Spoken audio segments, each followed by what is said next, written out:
apa sih persoalan tokoh yang misalnya menjadi PR ya di pemilu 2024 ya. Nah kemarin kan sudah diumumkan itu ada 18 partai politik baru ya. Nah pandangan Pak Guno tentang partai-partai politik yang sudah diverifikasi, lolos verifikasi dan itu akan menjadi partai yang menghadapi pemilu 2024 itu seperti apa? Gitu aja ya? Siap. Mulai ya Pak Kas ya? Ayo kita mulai. 1, 2, 3. Selamat sore. Selamat sore ya Pak Guno. Senang sekali kita pada kesempatan ini berdiskusi dengan Pak Guno ya. Beliau ini nama lengkapnya adalah Dr. Guno Tricayoko MA ya. Lulusan dari Ilmu Politik UGM ya. Dan pada saat ini dengan Pak Guno kita berbicara tentang pemilu 2024 ya. Nah, tetapi sebelum kita berbicara tentang pemilu 2024, kita mau tahu tuh Pak Guno, bagaimana pengalaman Pak Guno sehingga sampai menjadi anggota KPU periode 2013-2018. Silakan. Ya, jadi waktu saya mendaftar menjadi komisioner KPU DIY 2013-2018 itu kan tentu ada syarat-syaratnya. Jadi syaratnya cukup berat, ada syarat tes membuat paper tentang kepemiluan, kemudian tes kesehatan lengkap, ya, kemudian juga harus memenuhi syarat administrasi gitu. Jadi ada syarat administrasi, kemudian ada tes kesehatan, dan itu yang mendaftar pada waktu ada sekitar lebih dari 200, dan yang diterima hanya 5 ya. Dan proses itu sudah menyeleksi karena dengan tahap penyeleksian secara kesehatan, kemudian teori dan wawancara dan sebagainya itu sudah terseleksi. Nah, motif saya untuk menjadi anggota KPU pada waktu itu adalah saya ingin menegakkan integritas dalam pemilihan umum, baik pemilihan presiden, wakil presiden, kemudian DPR, DPRD, DPD, dan juga di pilkada, proses di pilkada itu ya. Motif saya itu.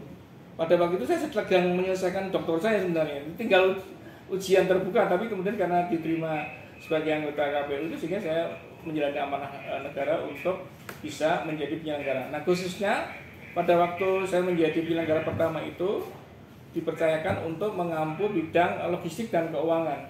Ya, dari pemilu 2014 itu untuk logistik keuangan di DIY itu kurang lebih biayanya sekitar 10 miliar, mencetak surat-suara perangkat TPS dan sebagainya itu ya.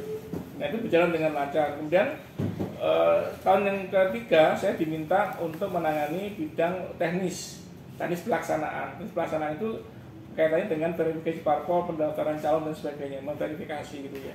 Nah, ini tugasnya juga cukup berat. Kemudian saya juga diamanahkan untuk menjadi koordinator khususnya daerah Gunung Kidul selama 5 tahun, menjadi pengampunya. Jadi penyelenggaraan pemilu pilkada itu menjadi tanggung jawab saya untuk mendampingi teman-teman di Gunung Kidul ya selama 5 tahun ya. Dari pengalaman itu memang kita kalau kerja dari pagi juga sampai pagi juga. Jadi saya kadang di kantor itu sudah biasa karena menjelang pemilu itu kita biasanya memang sampai begadang sampai malam itu ya. Nah, ini bagus. Jadi motifnya adalah saya ingin mengabdikan kepada bangsa dan negara ini supaya terpilih pemimpin yang berintegritas. Jadi kalau kata Pak Jenderal Sudirman itu, kalau kita ingin mengubah satu sistem, ya masalah dalam sistem itu. Jadi kalau orang benar tahu sistemnya tidak baik, buruk tapi tidak masuk, jadi dia berdosa Pak Boris. Jadi kalau kita ingin mengubah satu sistem negara, ya masalah dalam sistem, memperbaiki sistem itu dari dalam itu. Itu saya masih terkenang apa kata Pak Sudirman itu gitu ya. Jadi itu Pak Boris pengalaman singkat saya di KPU ya selama 5 tahun itu. Dan prosesnya kemudian saya menyelesaikan doktor saya di 2015 itu ya. Oke, berarti Pak Guno punya pengalaman di dalam mengelola pemilu ya. Dan pilkada juga ya. 14 dengan pilkada di beberapa kabupaten di Jogja ya. Nah, kira-kira waktu Pak Guno mengelola pemilu 2014 itu persoalan yang paling menonjol itu apa saja? Yang menonjol itu di verifikasi parpol itu. Karena kan secara di Jakarta dia mempunyai administrasi ini ya. Nanti diverifikasi di tingkat provinsi, tingkat kabupaten kota, itu ada syaratnya. keanggotaan sekian ribu, ditunjukkan dengan KTP. Dan kami harus mendatangi sampling 10% ya ke daerah, desa atau kabupaten kota, mendatangi KTP yang bersangkutan itu. Nah, seringkali satu orang itu bisa memiliki 2 kartu anggota politik. Ya. Ada juga teman saya itu namanya dimasukkan sebagai pengurus partai padahal PNS. Dia nggak tahu. Nah, saya lacak dari mana dapatnya. Dapatnya itu sebenarnya kalau mereka pinjam uang di satu bank, itu kan ada kopian-kopian itu, difotokopi satu kopi dulu. Nah, dipakai itu untuk dimasukkan, ditempelkan di KPU. Dipikirnya kita tidak memverifikasi, kita memverifikasi sampai ke tempat. Ada juga diverifikasi ternyata tentara, ngamuk lah dia, tentara itu kacau. Jadi yang disalahkan kami ini sebagai anggota KPU. Ada juga kami diminta verifikasi dari Jakarta, calon DPR RI ternyata terindikasi Parkinson gitu. Saya ngecek ke dokternya di sini Jogja ini rumah sakitnya, yang di sini nggak mau ketemu saya. Ini kok diloloskan kenapa? Kan sakit kan, nggak bisa anggota DPR atau anggota DPR sakit nggak bisa itu. Ada juga seorang ibu wanita di Gunung Kidul tercatat di 2 tempat di Gunung Kidul terdaftar sebagai anggota DPR. Ini di provinsi juga. Saya tanya, mau pilih yang mana gitu loh. Nah jadi biasanya partai-partai itu kan krisis memasang calon khusus perempuan kan harus 30% apa? Nah harus tempel-tempel itu. Dipikirkan KPU kan nggak menyeleksi itu. Lalu yang kedua tadi untuk kita menyeleksi, kita melaporkan Jakarta. Nah, ada partai-partai yang besar atau partai yang bukan besar, pemimpinnya adalah public figure tapi sebenarnya nggak lolos. Ya, dia menuntutnya kan ke Jakarta. Nah, itu seringkali terjadi konflik. Dan waktu itu di DIY kan ada satu partai yang pecah, dua kemurusan itu ya, saya nggak perlu sebutin ya. Nah, saya waktu itu mau memverifikasi parpol itu di daerah Jiragrah sana itu kan kantornya. Nah, preman-premannya udah siap, kalau datang sikat lah gitu ya. Jadi akhirnya nggak jadi verifikasi karena preman mereka datang. Akhirnya kantor dipindahin ke daerah Dalan Damai sana. Nah, itu kan ada satu partai yang pecah gitu loh Pak. Nah itu ya. Nah kita mau verifikasi yang mana, yang ini apa yang ini kan gitu. Yang diakui oleh pemerintah, diakui oleh KPU kan partai yang baru ini gitu loh. Tapi yang di sini kuat adalah partai yang pendukung yang lama. Itu kuat dan banyak preman-premannya di situ lah. Nah kan kita menghadapi gitu sampai mengurus sampai pagi sampai subuh ya, karena mereka harus memverifikasi ke parpol juga. Waktu dia buka kantor di kabupaten itu juga diadakan sama preman juga kantornya itu. Jadi kurung preman tinggal nggak ada KPU berani ke situ kan itu. Nah kan kita memverifikasi mendatangi kantornya, pengurusnya itu ketua, sekretaris bendara dan apa anggotanya 30% kota harus ada dihadirkan itu. Jadi kan saya memverifikasi partai P3, kemudian PDIP, kemudian PKS, kemudian Demokrat, datangi kantor PAN juga itu datangi gitu ya. Nah kalau partainya bagus ya lancar aja. Terutama partai-partai lama. Ya? Dan kita tidak boleh menerima makan dan minuman di situ. Itu sudah portat ya? Portat. Jadi kami juga makan nggak boleh makan minum. Kayak KPK ya? Iya, memang kami didesain kayak gitu. Jadi waktu diundang ceramah pun juga tidak boleh menerima amplop, nggak boleh menerima barang satu apapun. Jadi waktu mereka memberi makanan lengkap ya kita nggak makan. Karena terus menurut saya masih ingat ya di pemilu 2014 itu ada satu isu yang paling menonjol itu adalah isu tentang politik uang. Iya, politik uang.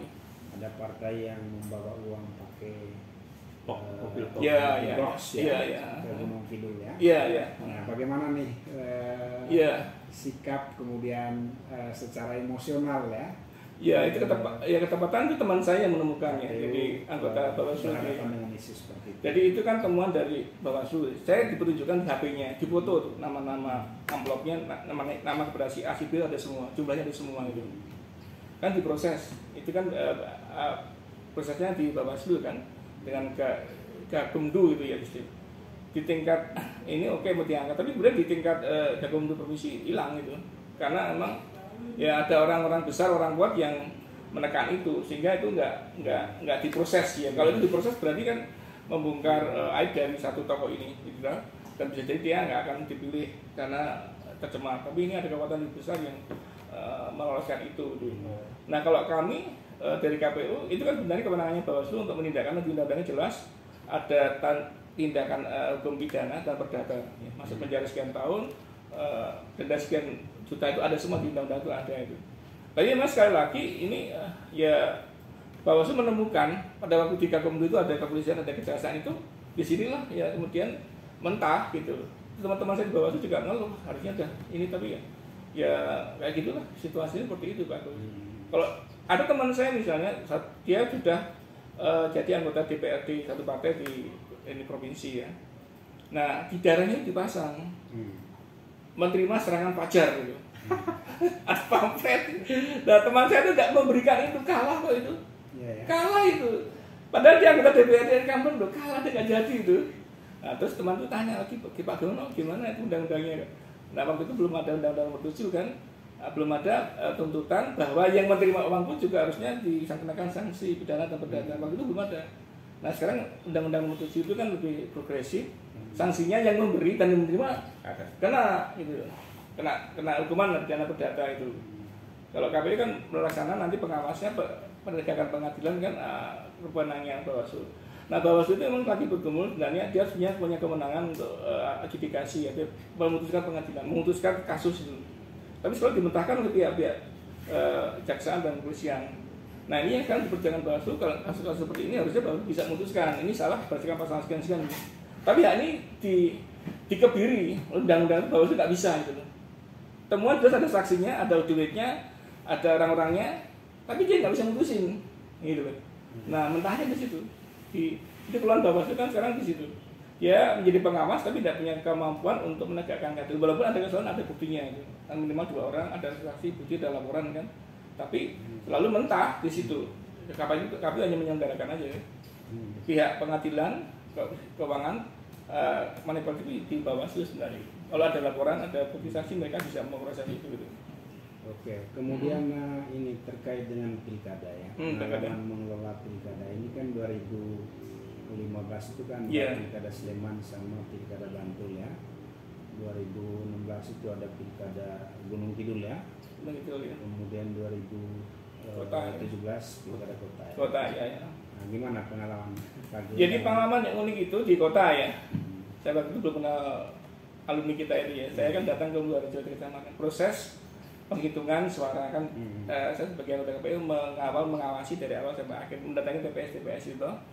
Nah pada waktu pilkada kota ini di Bulurejo itu kecamatan Bulurejo ya, penghitungan kan salah satu pendukung calon itu walk out karena dianggap ini KPPS-nya itu berpihak gitu loh. Nah saya datang ke situ. Nah celakanya pada begitu saya nggak menangkap sinyal itu kan dulu basisnya satu partai tertentu. Dan tahun ini mendukung ini dan walk out. Nah kemudian ini digugat ke Mahkamah Konstitusi, ya. Dianggap bahwa KPU juga berpihak. Nama saya muncul di situ di salah itu muncul. Waduh ini dimulai sistem. Belakangan saya baru datang itu alumni kita, teman kita itu. Nah saya hanya datang, celaka ini. Aku persis jam 12 siang, saya masih ingat itu, ini saya. Saya kan datang memastikan, akhirnya dihitung ulang, calonnya yang calon itu kalah, yang menang calon yang satu yang kemarin ditampar sama KPK itu yang menang itu calonnya itu kan itu. Nah itu pengalaman yang unik. Dia saya nggak tahu, seperti kayak jebakan gitu. Oh ini berarti ya dimainkan acara politik ya. Yang lain lagi pengalaman pilkada itu adalah saya pernah disomasi sama 10 pengacara, tapi disomasi kata pengacara itu dianggap tidak fair, nggak jujur gitu kan. Ya sudah. Mana TPS mana di daerah Gunung Catur sana? Buka TPS-nya ya. Dibuka surat-suratnya dihitung ulang. Nah, mereka menduga bahwa KPPS ini berpihak. Dihitung ulang. Mereka berpikir dapat sekian. Ternyata setelah dihitung ulang dia kalah. Dia malah kurang 1 gitu. Jadi itu angka itu. Jadi, nah itu kejadian juga di Gunung Kidul juga ada. Prosesnya itu harusnya diselesaikan di tingkat kecamatan, bukan di KPU. Artinya kan dari KPPS diserahkan kan ke PPK kecamatan. Waktu dengan PPK itu mereka harusnya protes di situ, bukan di tingkat atas di KPU. Bukan juga pengacara itu nggak perlu, bahkan itu kan pemenangnya Bawaslu, bukan aja di situ selesai itu. Sama di Kota Jogja juga gitu, teman kita itu alumni kita ini juga itu bukan nggak percaya tiga TPS. Jadi sampai jam 12 malam, jam 1 itu. Jadi diambil lagi kotak suaranya, dihitung satu-satu lagi, ternyata benar. Sama juga pengalaman 2014 itu ada calon anggota DPR gini ya, udah pasang beliau besar-besar, selamat dan sukses menang juga kan, tahu maksudnya orang itu ya. Oh iya. Ternyata kalah.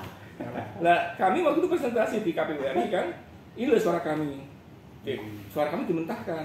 Jadi kami dianggap disuruh menghitung ulang lagi di kelompok itu. Ada 5 atau 10 TPS. Dihitung lagi. Ada Bawaslu, ada kepolisian, diawas dibuka lagi. Ternyata benar. Loh kok dia dapat suara bisa menang dari mana? Ternyata telusuran kami bahwa waktu itu beredar form palsu. Form palsu itu dibawa oleh tim ses supaya dia dapat uang, dikasih nilai dia menang. Gitu loh. Nah ini klaim kemenangan itu loh. Nggak sesuai dengan data yang dari form C1 itu, tapi dia ngisi sendiri gitu loh. Tapi formnya itu difotokopi dan itu diperjualbelikan. Pada waktu itu ya lumayan jutaan itu. Nah itu beredar. Kami yang kena. Kami waktu presentasi di Jakarta digugat, padahal kenapa waktu presentasi di DI dia nggak gugat kita di Jakarta gitu. Dia pasang poster besar selamat dan sukses. Pakai truk itu. Ya selamat dan sukses. Dia malu karena ada pasang poster besar ternyata kalah. Di kerida sama. Nah itu kan baunya kan. Kalah dia gitu. Itu pengalaman unik. Lagi istrinya waktu nyalon kan, ya saya yang memverifikasi surat suaranya, mengurus ke Jakarta. Ya toh, pertama waktu foto yang diajukan dia pakai jas, gitu. Nah satu lagi calonnya pakai gambarnya pakai kebaya, dia minta diganti pakai kebaya. Padahal itu surat-surat sudah disahkan dia harus pakai jas dan ini. Nah di kami kan tolak enggak, kita bukan kewenangan kita ngubah gambar itu enggak ini kan. Jadi kalau fotonya diserahkan itu adalah pakai kebaya ya kebaya terus, nanti surat-suratnya juga kebaya. Nah ternyata dia tahu ya orang tua DPD di sini itu ya nggak perlu sebut ya. Pakai kebaya, kalau pakai kebaya kan itu orientasinya adalah itu ibu saya nyoblos di situ kan. Nah ini istrinya tadi anggota DPR tadi itu mau ganti pakai kebaya. Nah, kan kami nggak bisa ganti kan di Jakarta. Ya lebih di Jakarta. Di Jakarta bisa diganti pakai kebaya katanya. Nah itu kan pemain kabupaten besar kan. Seharusnya kalau udah diverifikasi kan di sini kan saya mengecek semua. Udah oke ya, setuju ya, oke. Ke Jakarta, ya kan? Jakarta udah ada draftnya, oke ini ya, udah cetak, ganti. Ini pengalaman yang unik-unik yang di luar kemampuan kita dan itu terjadi karena ada tekanan-tekanan ini ya. Ya ada lain lagi ya yang nggak buka ya. Ada partai yang seharusnya nggak lolos tapi bisa lolos gitu. Ada juga itu. Ya itulah pengalaman unik. Terus pernah juga kan kantor kami di sini kan diduduki oleh sebelum saya masuk ya teman-teman dari timur sana 1 bulan tuh dikudeta di kantornya itu. Kantornya kembali kantor kan dipukul. Karena mereka kan persoalan kesulitan mereka untuk tidak bisa nyoblos di sini karena ada calonnya yang dari sana tuh nyalon di sini di kota, dia nggak bisa nyoblos gitu loh. Nah kan berdasarkan domisili KTP mereka di sana waktu itu kan harus nyoblos di sana, dia nggak bisa ngurus balik ke sini kan yang dianggap KPU-nya gitu. Nah itu pengalaman-pengalaman unik yang kita bisa tangani baik di pemilihan presiden, wakil presiden, DPR, DPD dan juga di pemilihan kota. Dan pada waktu kami 5 tahun itu kita dianggap yang terbaik di Indonesia, artinya tidak banyak, nggak ada gugatan di MK, nggak ada gugatan. Selama kami ya, selama kami memegang itu nggak ada. Setelah kami turun banyak beberapa kasus sebenarnya. Memang ada juga beberapa TKPS yang nakal bermain mata misalnya di kasus di Bantul gitu ya. Waktu pemilihan pilak itu ya. Jadi kartunya ditandai nyoblos ini, KPPS-nya bermain gitu. Nanti di luar sudah dibayar gitu. Nah itu ada kayak gitu. Ketangkap akhirnya diulang, ada laporan diulang pemilihan ulang di TPS itu gitu. Itu ada juga kasus seperti itu gitu. Oke, kemudian ini Pak Gun, berkaitan dengan pengalaman Pak Gun dalam pengelolaan pemilu. Bagaimana sih pengalaman pengelolaan pemilu itu dikontribusikan secara akademik dan juga mungkin terkait dengan relasi kepemiluan di luar supaya membuat APMD ini semakin tumbuh, semakin semarak ya, semakin apa istilahnya, tradisi keilmuannya semakin kuat. Iya. Jadi pengalaman konkretnya untuk di keilmuan adalah kami pernah mengajak 3 kelas mahasiswa itu kuliah di KPU. Ini juga dalam program yang sekarang ini kita mengajar teori demokrasi, kita ngajak ke KPU, kita ngundang praktisi, dan ini kan kedapatan sesuai dengan indikator kinerjanya pemerintah bahwa mahasiswa dosen itu harus banyak interaksi di luar, mengajar di luar, sehingga banyak kuliah lapangan, sehingga antara pengalaman lapangan dengan teori itu bisa berhubungan. Selama ini kan kita kuliah ilmu dari luar yang tidak kontekstual dengan Indonesia itu. Nah, sehingga kita mendekatkan pengalaman. Kemudian juga yang kedua, kita diajak sama KPU supaya teman-teman APMB itu bisa dididik menjadi relawan untuk pengawas atau pelaksana pemilu bisa. Dan mereka juga bisa magang juga di Bawaslu dan di KPU. Dan itu juga teman-teman KPU Bawaslu bisa diminta menjadi praktisi memberikan kuliah di tempat kita juga bisa, atau mereka ke sana juga bisa. Mahasiswa diajak ke sana, sudah 3 kelas saya ke sana. Jadi lebih praktis dan sesuai dengan kondisi di Indonesia. Karena teori dengan ini kan beda, sehingga mereka tahu bagaimana misalnya pendaftaran parpol, verifikasi parpol, penentuan parpol, kemudian penentuan DPT. Mereka tahu DPT itu apa tuh. Kemudian juga bagaimana alokasi kursi, bagaimana mengubah suara ke kursi itu kan pakai santilik itu kan. Mereka tahu, oh ternyata begini tuh gitu. Nah kalau di KPU itu ada simulasinya, ada videonya, diajarkan di situ langsung, sehingga oh seperti ini. Kalau mau langsung ya mereka bisa magang pada waktu pemilu, bantu di KPU langsung menjadi penyelenggara KPPS-nya bisa itu. Dari pengawas Bawaslu juga bisa dilatih sama mereka. Tapi kalau pemilunya Pak Gun dulu kan masih menggunakan metode kota hari. Oh iya, masih kota hari. Ya, kota Delbon masih kota hari. Iya. Masih yang lama kan itu kan baru 2016 ini kan. Terus terakhir ini Pak Gun ya, ini terkait dengan pemilu 2024 ini. Kemarin sudah diumumkan ya, ada 18 partai politik yang sudah lolos administrasi. Nah, gimana nih pandangan Pak Gun terkait dengan dinamika pemilu 2024? Iya, kalau lihat dari peserta pemilu kan semakin bertambah ya. Iya. Jadi ini kalau menurut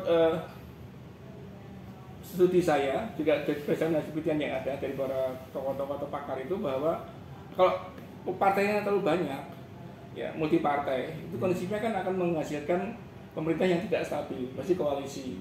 Nah kalau tidak stabil, katanya dengan ekonomi nggak stabil. Nah idealnya partai itu berapa toh?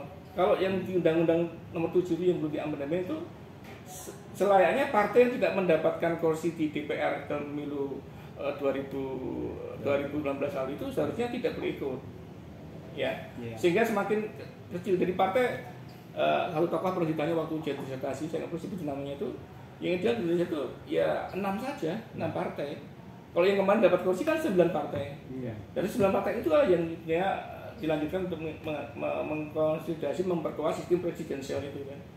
Jadi kalau partai banyak, nanti bahaya nih, goncang nih, karena sekarang udah mulai kan koalisinya Jokowi mulai pecah dan sebagainya kan kelihatan. Tapi kalau lihat di negara-negara maju kan partai cuma ya 2 atau 3 atau itu nggak banyak lah gitu. Sehingga ada kalau 6 asumsinya adalah partai yang beraliran nasionalis, religius, atau partai segitiga kan. Ini dua pihak koalisi lah. Nanti kalau dari situ bisa pecah, bisa jadi dua kekuatan. Nah 2 kekuatan itu sebenarnya yang akan membangun pemerintahan. Karena presiden yang menang ini idealnya dipilih oleh partai yang menang gitu. Yang selama ini kan partai yang menang tidak bisa mengatur, tidak bisa menentukan presidennya, harus koalisi kan. Akhirnya pemerintahnya nggak kuat gitu. Dampaknya apa? Dampak ke ekonomi itu bahaya. Jadi ini masih administrasi Pak Gunus ya. Nanti ada tahap sekarang ini, tahap verifikasi parpol.